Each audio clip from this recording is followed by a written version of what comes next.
अपनी तहकीक के दौरान आपने कौन से वसाइल इस्तेमाल किए? चूँकि मैं काफी हैरान परेशान था, लिहाजा मैंने उन मजहबी मामलात पर कई अथॉरिटीज को खत लिखे और एक तहरीर मैंने शेख अब्दुल हकीम मुराद को लिखी थी, जो कैम्ब्रिज यूनिवर्सिटी के प्रोफेसर हैं। ये जाहिर है एक लिहाज से बड़ी अजीब बात थी, क्योंकि मैं पहले एक सियासतदान था, फिर भी मैं इस्लाम मुखालिफ मकसद से इस्लाम के खिलाफ एक किताब लिख रहा था और मैं दूसरे मुल्क के मुसलमान प्रोफेसर से पूछ रहा हूँ, क्या आप मेरी मदद कर सकते हैं? लिहाजा मैंने उन्हें बताया कि मैं एक किताब लिख रहा हूँ, मेरे जहन में बहुत से सवालात हैं। लिहाजा सादा अल्फाज में मैंने कह दिया कि मैं क्यों सोचता हूँ इस्लाम दहशतगर्दी को फरोग दे रहा है, ये औरत, ईसाईयत और दूसरी चीजों का मुखालिफ क्यों है।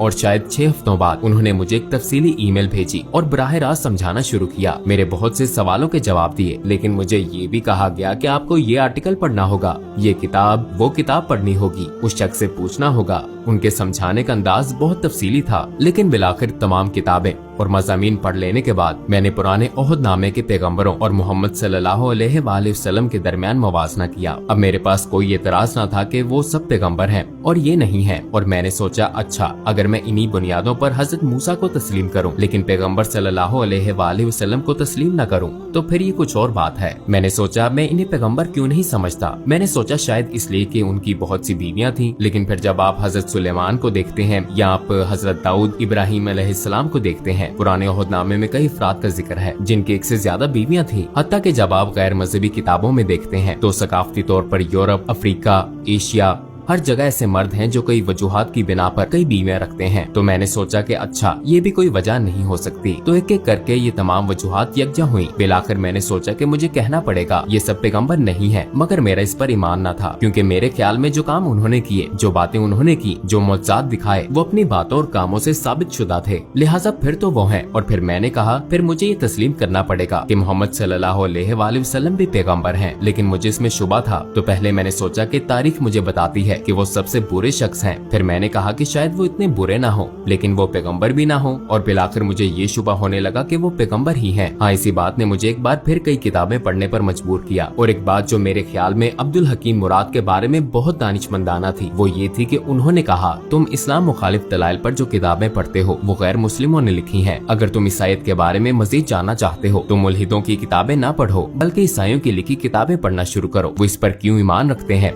उनके दलाइल क्या हैं। लिहाजा इस्लाम के हवाले से भी तुम्हें यही करना चाहिए। इस्लामी असातिज़ा, इस्लामी उलमा वगैरह की लिखी हुई किताबें पढ़ना शुरू करो, और फिर एक ही मौजू पर मुसलमान और गैर मुस्लिम मुसन्निफीन की किताबों का मुवाजना करके तुम देख सकते हो कि कहाँ उन्होंने गलत मोड़ लिया, कहाँ अल्फाज का गलत अंदाज में तर्जुमा किया। बास मर्तबा गैर दानिस्ता तौर पर वो नहीं जानते कि कहाँ चीजें शामिल हुई, कहाँ खारिज हुई। लिहाजा बिलाखिर आपको एक नया मजहब तश्कील पाता हुआ नजर आता है, सिर्फ इन्हीं तमाम बातों की वजह से। और मैंने यही किया। मैंने पैगम्बर सल्लल्लाहु अलैहि वसल्लम की जिंदगी पर भी यही किया। मैंने मार्टिन लिंक्स की किताब पढ़ी, the life of the profit, जो मोहम्मद सल्लल्लाहु अलैहि वसल्लम के इब्तदाई माखज़ पर मबनी थी। और जाहिर है ये एक नौ मुस्लिम ने लिखी थी, और उसके दलाइल देने का अंदाज, उसके बताने का, लिखने का अंदाज मुझे बहुत पसंद आया, क्योंकि ये सकाफती मुमासलत थी। मसलन मैं किसी मखसूस मौजू वगैरह पर कैसे जाऊं, और पहली मर्तबा मैंने उन्हें देखा एक जंगजू के रूप में नहीं, क्योंकि मेरे जहन में उनकी यही तस्वीर थी, बल्कि मैंने उन्हें एक बाप के रूप में देखा, और उन्हें एक दोस्त, एक उस्ताद और दीगर कई रूप में देखा। और हाँ, तब मैंने उस शख्स को अपने किरदार में देखा, और मैंने कहा मैं बहुत कुछ कह सकता हूँ, लेकिन ये नहीं कह सकते वो अच्छे इंसान नहीं हैं। चनाचे उनके किरदार ने मुझे मजीद पढ़ने और मजीद जानने पर उकसाया।